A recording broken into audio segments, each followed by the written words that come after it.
All right. What I've done, in case this doesn't record, I have a notepad and a pen just to take some notes, and I guess we'll just go from there. Yeah, no worries, no worries. Terrific. Anyway, I just got back here in the States. It is summer now. You're in Australia. Are you in Melbourne? No, I'm actually in Tasmania, which Ah, is the little island okay. right at the bottom. Okay. Well, the only thing I know about Tasmanian is the Tasmanian devil, if there is such a thing. Yes, there is such a thing, and yes, yes, you are correct in assuming that. Okay. Wonderful.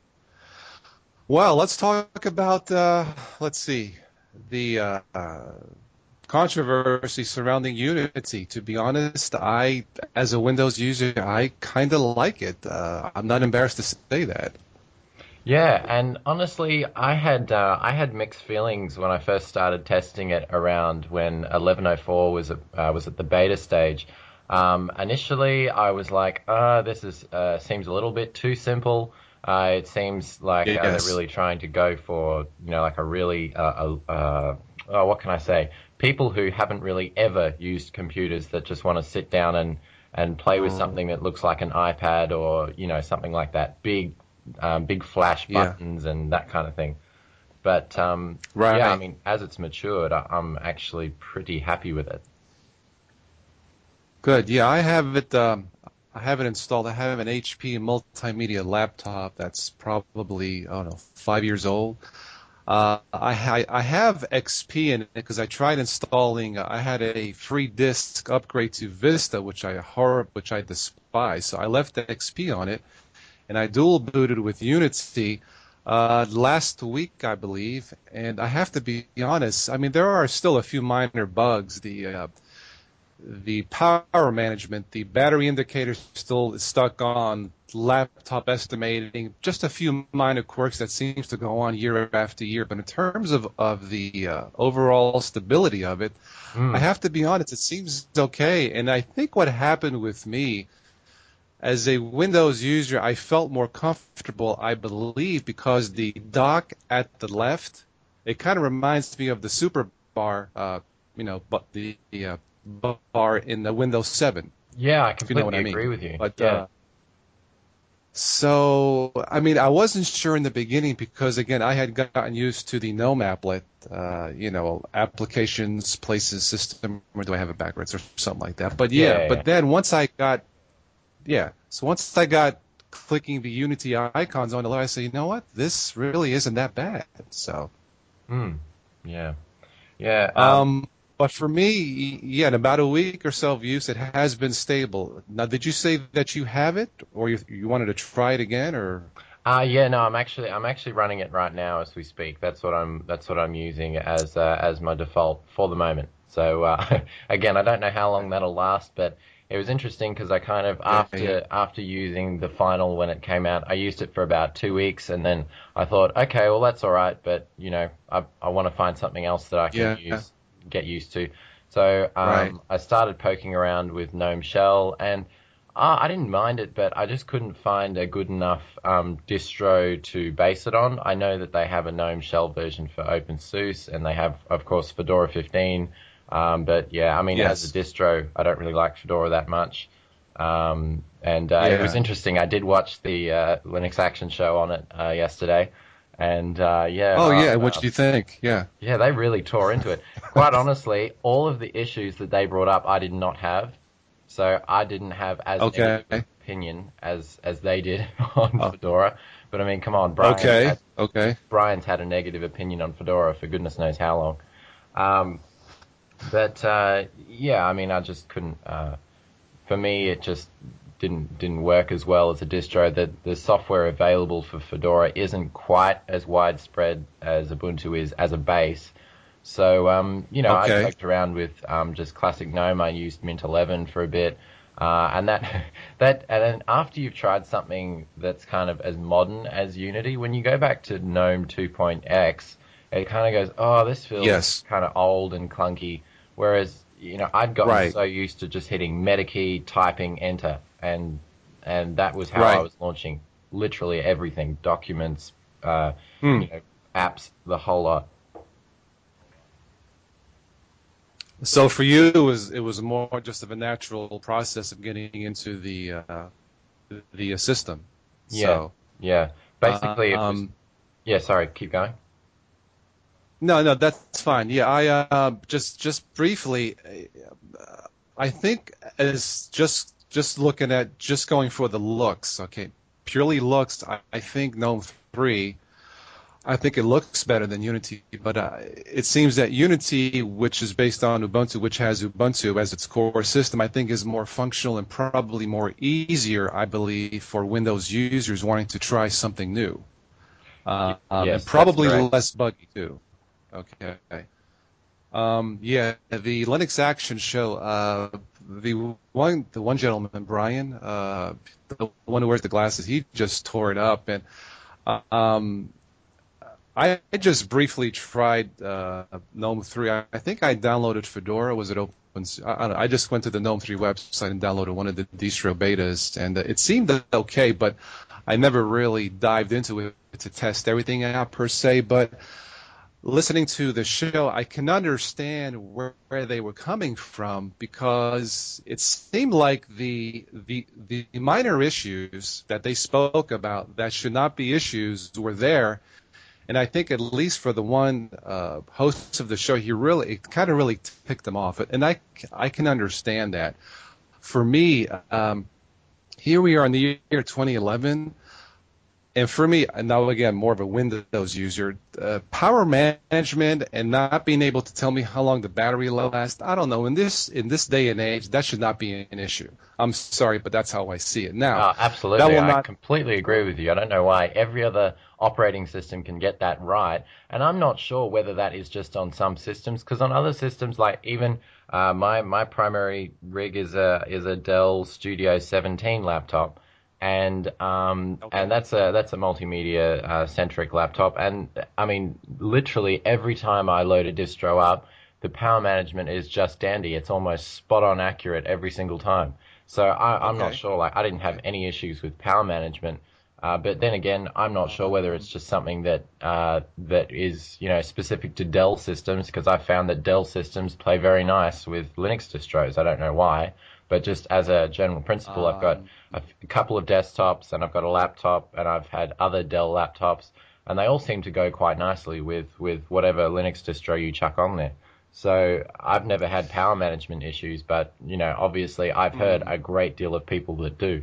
So I can understand that is a really frustrating element to just little things like that, where if people are trying out Linux for the first time, they look up at their battery indicator and it says, you got however long left, and it doesn't move, and it's just, that's just one of those things where you roll your eyes and go, don't look at that. No, that's just it, playing up. So Well, I usually have an old saying that goes something like, "You will never get, let's see, you will never get a second chance to make a good first impression."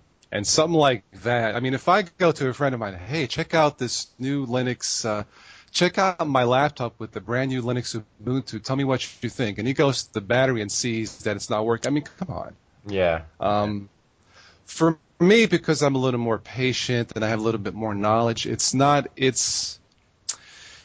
not, I mean, it shouldn't be there, but it's not that big of a deal. I will keep Unity unless it starts to freeze up or crash. But if I wanted to promote Linux or just tell one of my friends, try it, that looks bad. I mean, it's minor for you and me, but for a brand new Linux user, that looks bad because that shouldn't be there.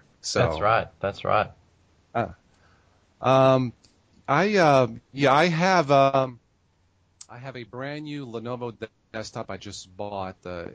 I think it ran me 368 USA dollars. It has a dual core.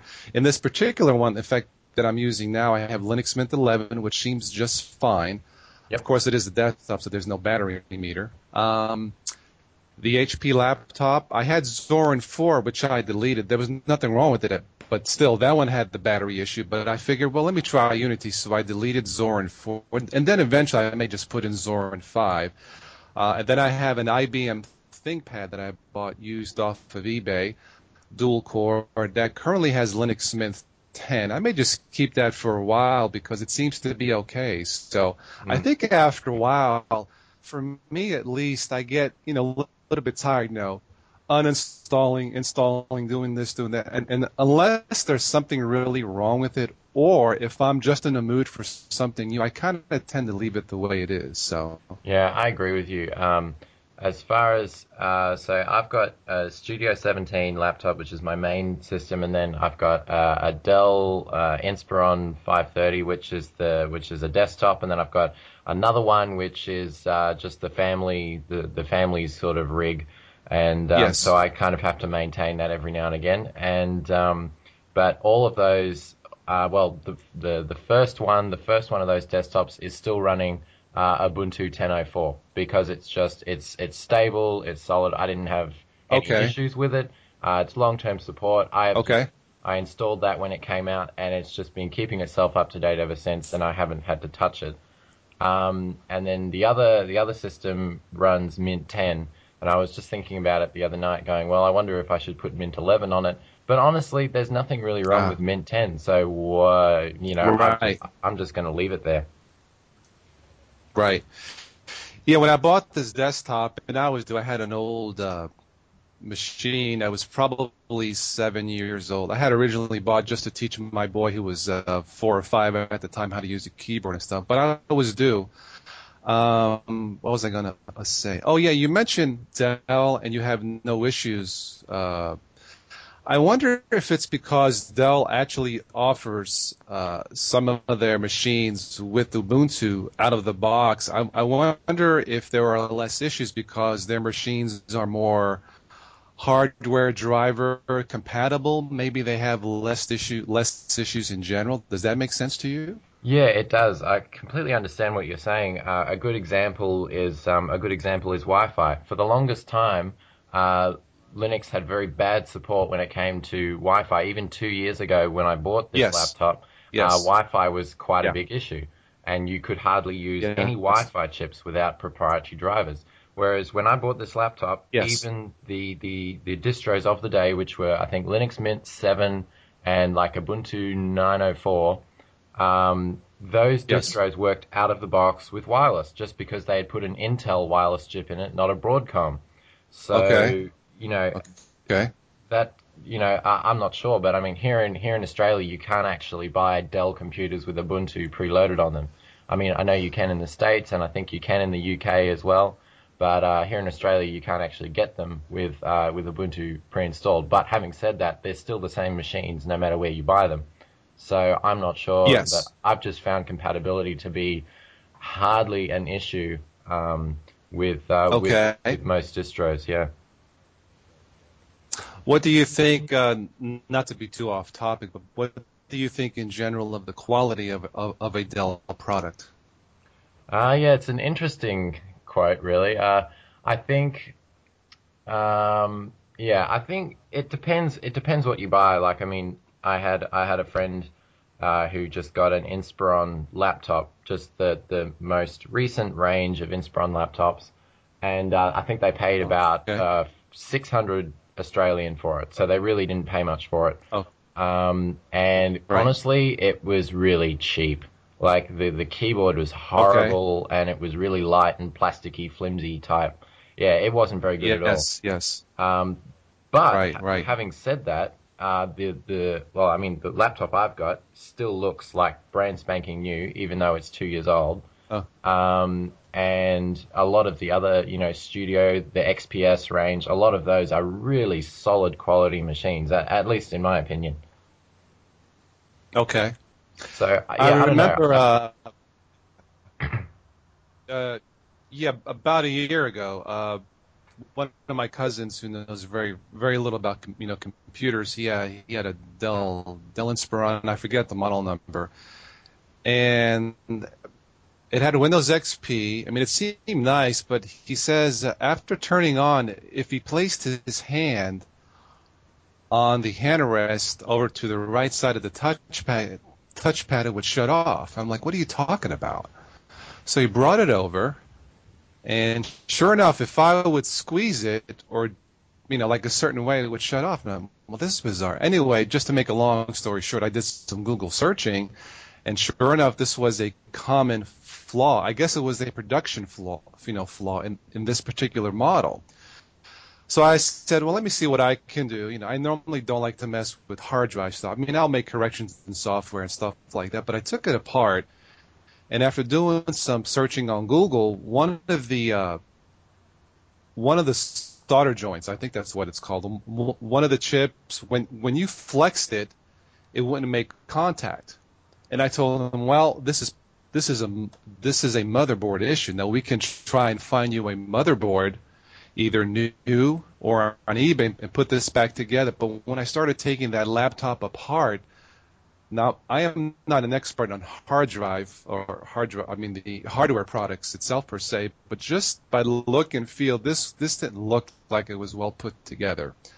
So I said, look, just don't put your wrist on there, turn it on and it'll be fine. I think you just don't use even though it's a laptop, don't put your hand on it. I think it lasts 9 months yeah, right. But I didn't know what to tell him. And I said, Chris, look, we can order a motherboard, for like $200, but I thought it's just not worth it because the machine itself looked cheap. As you had said, cheap plastics and stuff. And I thought, you know what, just don't put your hand there. It'll work fine. I mean, it died later, but Yeah, right. I personally, I'm a big fan of HP and ThinkPads. Now, the older ThinkPads before they were bought out by, I think, a Chinese company, I thought they were rock solid. You can tell that the construction's better. Yeah. When they got sold, maybe it's the same quality. I don't know, but the last one I bought used on eBay last year, I think originally it was like $1,600 US. I think I paid $200. Only has a gigabyte of RAM, but for Linux Mint it runs fine, dual core. But see, it has metal hinges. Something about the higher grade of the plastics. If you drop it, it won't crack and stuff like that. But I've always been a big fan of the ThinkPads and of course the HPs. So Yeah. No, I mean, honestly, I was just looking at the laptop market in general lately. Basically, if it came to an HP machine, I would be definitely eyeing off one of the HP Envies, hence the name. Okay. Right. But right. I can see they're pretty solid machines, and from what I've heard, they've got a very good reputation. So. I mean, obviously Compaq is owned by HP. They basically are HP laptops, and I wouldn't go for a Compaq, but definitely the HP ones I would definitely go for. Yeah, like I said, I've had pretty good luck so far. Compaq is probably on the lower side of the quality scale, but they do cost less money, so. Yes, that's true. But the machines I have so far, but the machines I have so far seem to be okay. So, but anyway, as far as the hardware stuff, I usually don't have any issues with HPs or the ThinkPads. It's usually not an issue with the hardware per se, but it's those persistent bugs in Linux. And speaking of bugs, I occasionally I will get comments, and they'll say Windows 7. What are you talking? It's the most buggy system ever. And then I try to be diplomatic and say, well, have you tried Windows 7? Because honestly, for me, since the beta, since what was it, a year and a half ago, where Windows you were able to legally download Windows 7 betas and try them out for a while.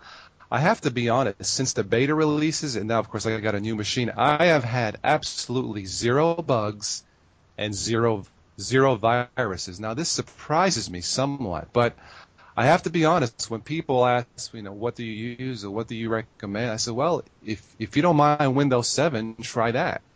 Yeah. Or if you want a dual boot, of course, I'll recommend Zorin because it looks like Windows, but in fact, I got a comment yesterday, and they said, Windows 7 or Ubuntu is buggy. What are you talking about? Windows 7 is the worst. I'm thinking, wait. Have you tried Windows 7 lately? I don't know what your experience is, but I have to be honest. Windows 7 is, for me right now, is the king. So.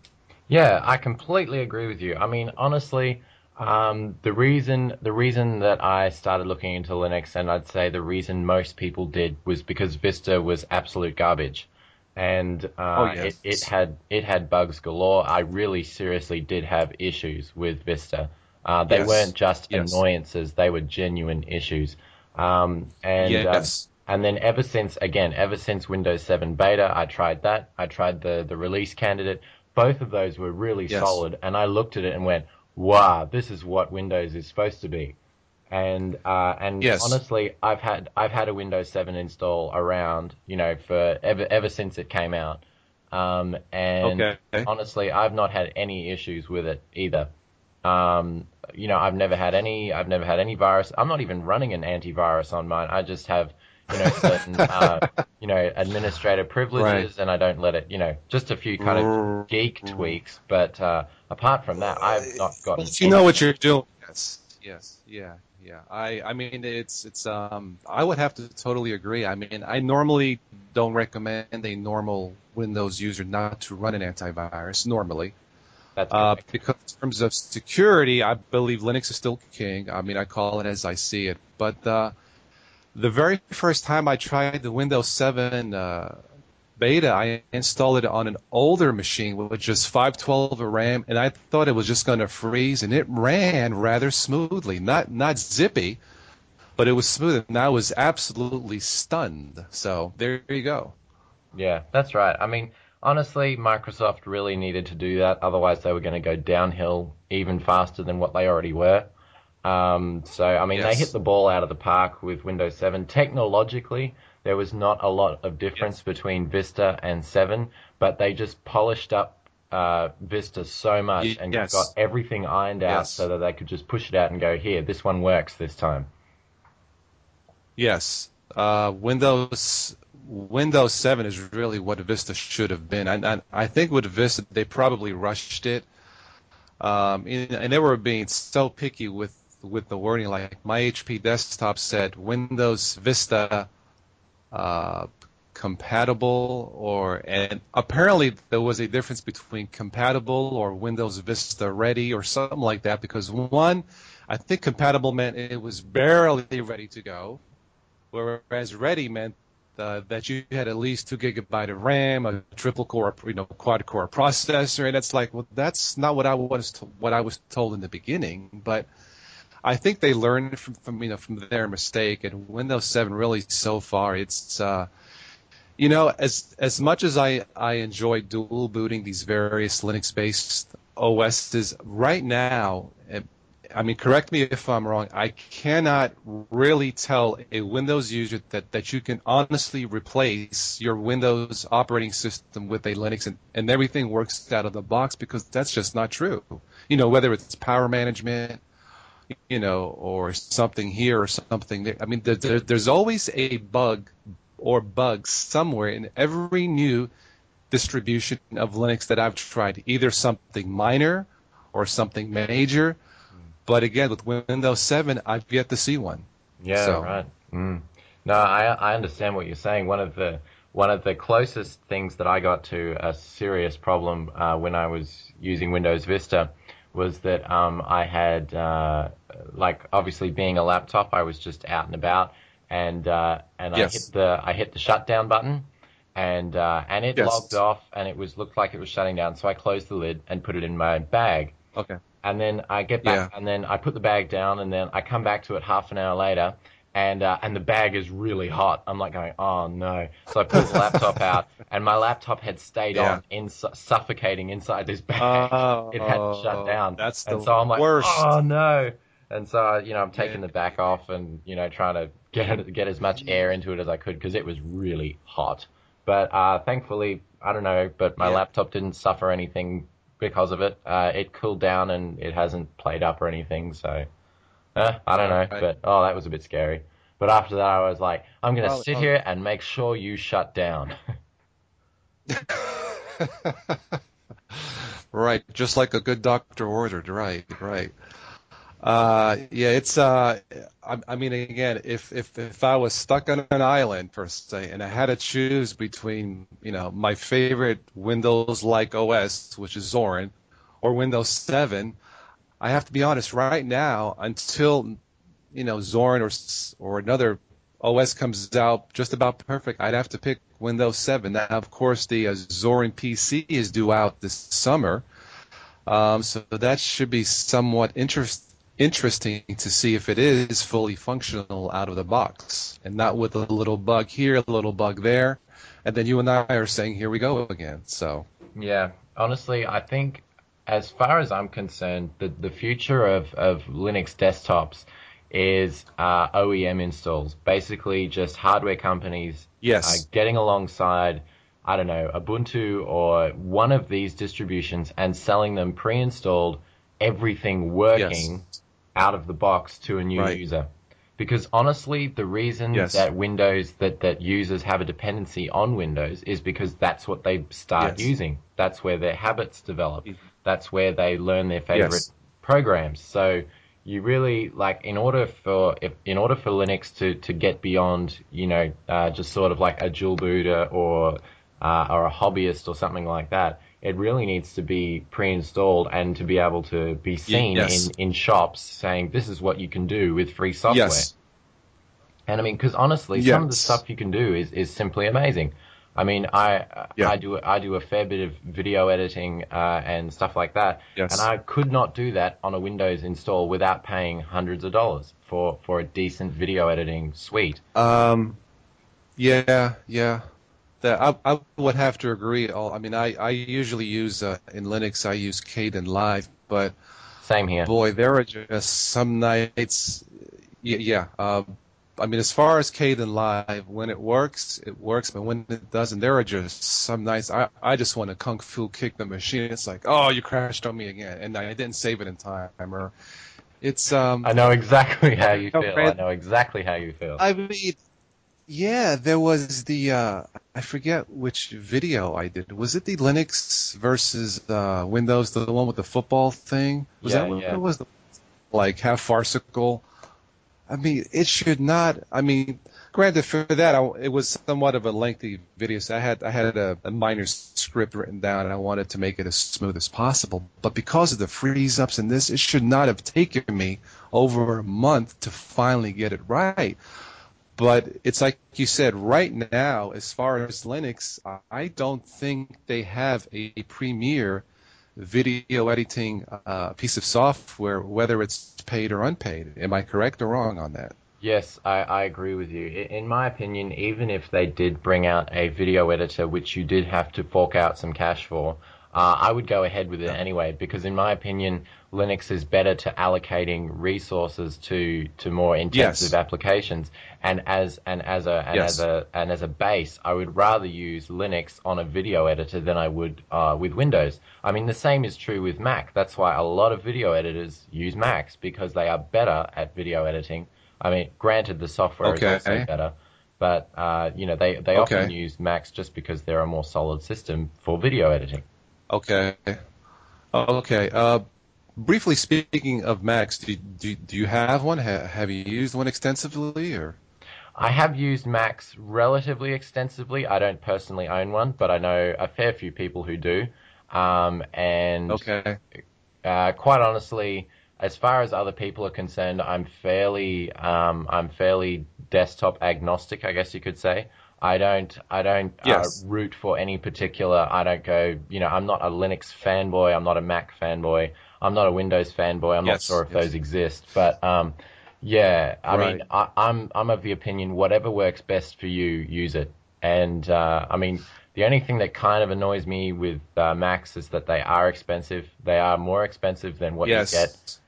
in an equivalent Yes. PC. Yes. But honestly, I'm actually quite impressed with their latest range of iMacs and MacBook Pros. They're quite up to par with Okay. modern standards, and I Right. wouldn't, I don't, I usually recommend. I say, Right. look, if you want to pay more money, then get a Mac. It's Right. you're not going to Right. have issues with Right. it. There's none of those bugs that we keep talking about. If you don't have money, give Linux a go. Because Uh, that works kind of uh, well as well.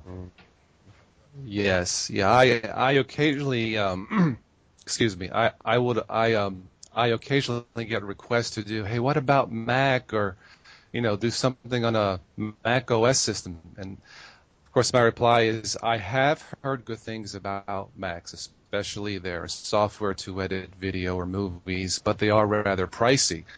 So usually my reply is I have no problem doing a Mac hardware review, and as soon as I become partnership and make the millions of dollars, then I'll be happy to buy all these products.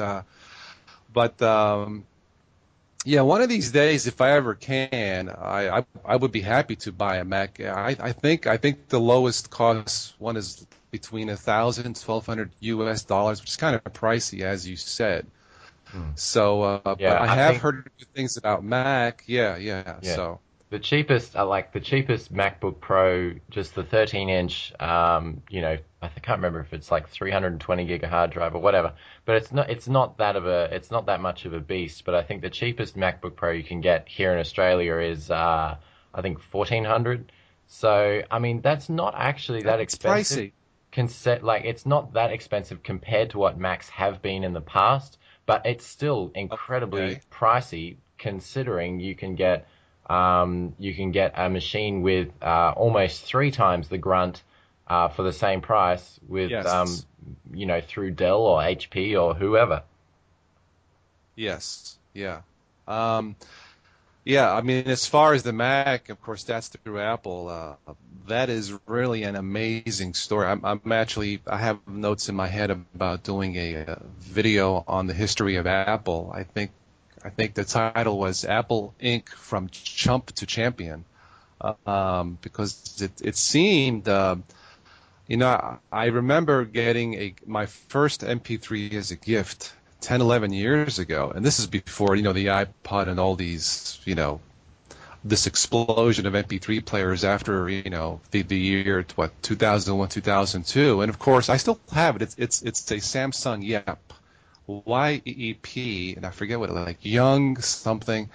Of course, at the time I thought it was terrific. 64 megabytes of RAM, memory, and it would hold 60 minutes of music.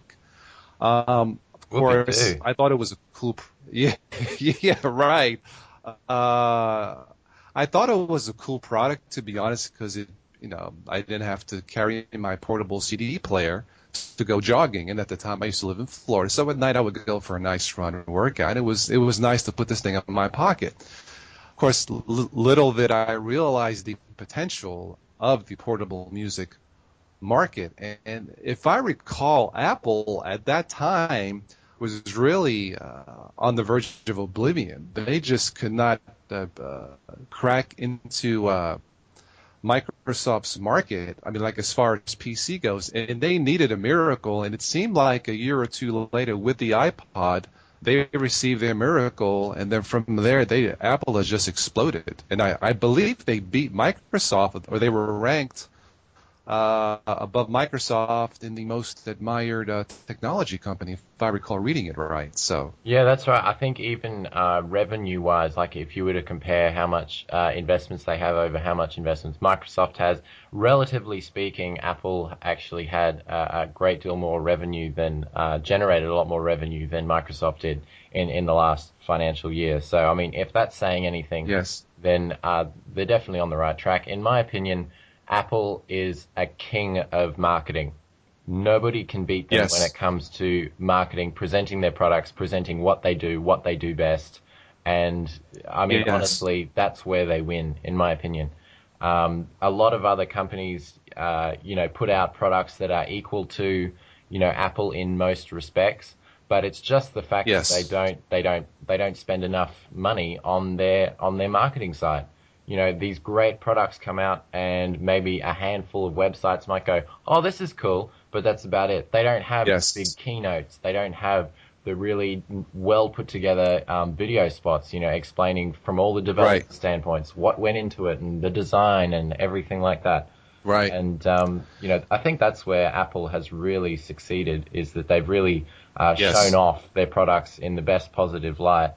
And yeah, I mean, people like that and they buy it because they know what they're buying. yes. Um, Apple seems to follow the philosophy, at least from a consumer point of view, a philosophy that somewhat parallels what Linux Mint does and Zorn, that they release a product when it's ready and not just finished. So, meaning that the product is finished, it's polished, and it's ready to be released. So that's the impression I get with their, with their operating systems and of course their hardware products, such as the iPod and the iPad and all that stuff. But it is an amazing story with Apple. Yeah, one Since moment. I'm the just going to have iPod. to pick up a phone call. I'll be back in a minute. Yes. Yeah. Yeah, hi again. Yeah, Yeah. incidentally, I've just got to go and help somebody with their computer, so I'll be back in about 5 minutes. Okay. All I'll be right. here. Catch you then.